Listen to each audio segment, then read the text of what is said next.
Welcome back, everyone. The latest CPI report did nothing to ease pressure on consumer wallets, with food prices continuing their dramatic rise in May.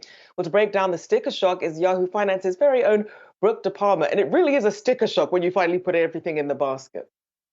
It absolutely is, Rochelle. Americans can simply go to the grocery store just to see the direct impact of inflation on American consumers across the board. Now, the cost of food rose 10.1% in the month of May, with that food at home, that grocery category, up a whopping 11.9%.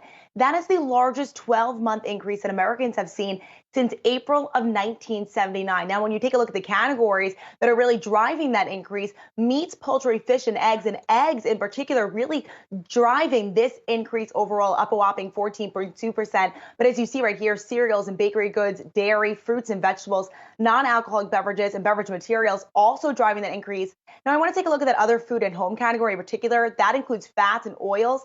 That's up, in particular margarine, up 25%. But when you take a look at the items that the Bureau tracks, when you take a look at eggs, fresh and frozen chicken parts, bacon, citrus fruits, milk, and coffee, those are all up, with particular eggs up a whopping 32.2%. Now, back in April, we saw the price of eggs also increase, but that was largely due to the bird flu. Now, when he spoke to an economist this morning, he could not say whether or not that bird flu still saw a direct impact on the price of eggs, but he really alluded this to a multitude of factors. It has to do with the cost of labor, transportation, packaging, and energy, which you saw up a whopping 34.6% in the month of May, driving costs higher. Now, of course, that June FOMC meeting happening next week, and one economist told me that the Fed has a very difficult job on their hands as Americans are really noticing this impact on their wallets.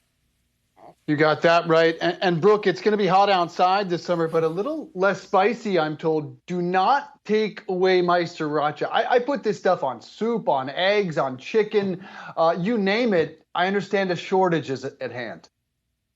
Dave, you might want to lock that Sriracha up because there is, in fact, a shortage. One of the largest producers of Asian hot sauce in the market, that's Huy Fong, they told Yahoo Finance that they're seeing an unprecedented shortage of its products like chili garlic and Sriracha sauce. And in a statement, Huy Fong management said, quote, "We are still endeavoring to resolve this issue that has been caused by several spiraling events, including unexpected crop failure from the spring chili harvest. We hope for a fruitful fall season." Now, the management also thanks its customers like you, Dave, for your patience and support. But one of the big questions here is what exactly will customers face when they see that lack of shortage, that lack on the shelves? But in addition to that, when you think of these local restaurants who, like you, use it for so many different items on their menu, it'll certainly be, interesting to see how exactly this impacts these local restaurants as we face this limited supply into the fall and perhaps even longer. Yeah, supply chain issues contributing to some of the higher prices that we're seeing at the grocery store. Brooke DiPalma, thanks so much for joining us.